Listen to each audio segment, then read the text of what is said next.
reception, children. I hope you're all keeping well. I'm really excited I get to share one of our books with you today. And the book is called Sophie and the New Baby by Catherine and Lawrence Anholt. The very first flower pushed its way through the melting snow. I wonder what season it is then. Sophie ran to look, then carefully lifted her rag doll from the pram. Look, she told her, spring is here. Well done if you knew it was springtime. Sophie and her mum and dad walked further into the woods. After a while, Sophie's mum told her secret, a big, important secret. Guess what, Sophie, she said. Soon you'll have a real little person to play with. We're going to have another baby. What do you think of that? Will it be at home when we get back? Asked Sophie. Her dad laughed. No, he said, we'll have to wait until the winter. It will be a winter baby. Oh, look at this, all the flowers and the birds. I wonder what season this could be, children. What do you think? Well done if you guessed. Right through the summer, Sophie waited for the new baby. In the hot evenings, she took her doll to bed and gave it the best place on her pillow. You'll have to move over, she told the other toys. Someone important is coming soon. Sophie had never waited so long for anything. Sometimes she forgot all about the winter baby. And I know there are some children in my class who recently have had a baby brother or sister. And I expect you felt like you were waiting forever until your new baby brother or sister arrived.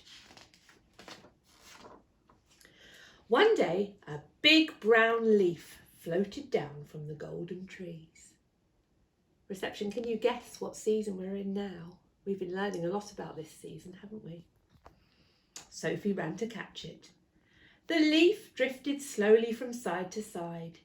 Then it landed gently in the pram, right next to Sophie's doll. Her dad smiled. Now it's autumn, he said. Well done if you guessed autumn. The baby will be here soon. Sophie helped her mum to get the baby's room ready. Her dad brought down a little crib that used to be Sophie's. You see the crib? Sometimes called a Moses basket. But Sophie was far too big for it now. Next to the crib, she made a bed for her own rag doll. The afternoons were dark. Sophie and her dad played indoors. Outside, the bare branches were white with frost. Sophie dressed her doll in warm clothes and carried it carefully, just like a real baby. She does take very good care of that doll. Very late one night, Sophie sat up in bed. Something was different. Something was coming. Why is everything so quiet? Sophie asked her doll. She tiptoed downstairs. Her dad was looking out of the window. He put his arm around her. Look, Sophie, he whispered. It's going to snow. Sophie looked out at the moonlight. She saw the very first snowflake floating slowly out of the silent sky. Sophie wished she could stay like that forever, just her and her dad, watching the world turn white. That night, her brother was born.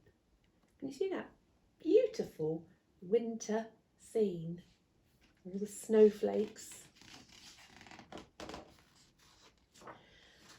At first, the baby slept all day. His face was wrinkled, as if he'd been in the bath for too long.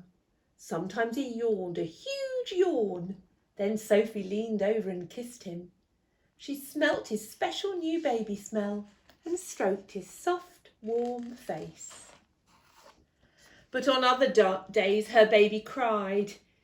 He waved his little hands in the air and yelled. Sophie brought him all her toys. She even showed him the rag doll, but her brother wasn't interested. He wanted to be fed. He wanted to be changed. He wanted to be cuddled. And he wanted it right now. When will he be going back again? Sophie asked her mum. Sophie's mum laughed. This baby isn't going back, she said. He's here forever. We can't just put him away like your rag doll. Sophie wanted someone to help her build a snowman or go for a walk with her in the woods, but her mum and dad were too busy with the baby. Sophie pointed at her brother. "You said he would play with me," she said. "We'll have to wait a while, Sophie," said her dad. "He's not big enough yet." "I always have to wait," shouted Sophie. So she took her doll and went out by herself, slamming the door behind her. How is she feeling, children? Yeah, she's feeling angry, all right. She's feeling angry and a bit frustrated because things can't happen quickly because of the baby. The garden was quiet and empty. Sophie bent down and began to play sadly by herself. She built a little snowman. The sky turned grey and the snow fell faster and faster around her. "You're all alone and cold," she told the snowman, "just like me." Sophie began to cry. Her tears splashed onto the snow. She looked up at the house where the windows were bright. Inside, her mum and dad were smiling down at the new baby. Sophie threw down her rag doll and shouted at the sky. "I don't want that baby! I don't want that baby anymore!" She cried so much she didn't see her dad coming across the garden. He lifted her up in his big arms and held her close. "I know it's difficult, Sophie," he said. "Everything's changed for you." In the kitchen, Sophie's mum made her a warm drink. "Did you lose your doll?" she asked. "Yes," sniffed Sophie, "and I don't care." The rag doll lay forgotten in the snow. If you look carefully there, children, you can see the rag doll. It's all covered in white snow, so it looks white. A long time passed before Sophie got used to the winter baby. He began to make little happy noises when he saw Sophie and held tightly onto her finger. And then at last it was Sophie who taught him to smile. Very early one morning, Sophie sat up in bed. Something was different. Something was coming. Sophie tiptoed downstairs. Her dad was looking out of the window. He put his arm around her. "Look, Sophie," he whispered. "It's springtime again." Sophie looked outside. The snow had melted. She felt a warm feeling inside. Right in the middle of the garden, exactly where the snowman had been, Sophie thought she could see a flower, the first flower of spring. She ran outside to pick it for her little brother. He had never seen spring before. But when she got close, Sophie found it wasn't a flower after all. It was a doll, her own rag doll. Sophie washed and dried the doll and dressed it in new clothes. When they went walking, Sophie gave the rag doll to her brother. "I don't need this anymore," she told him. "I've got you to play with now." All through the woods the new leaves were opening and the sun shone through the trees. It was the start of a whole new year for Sophie and the winter baby.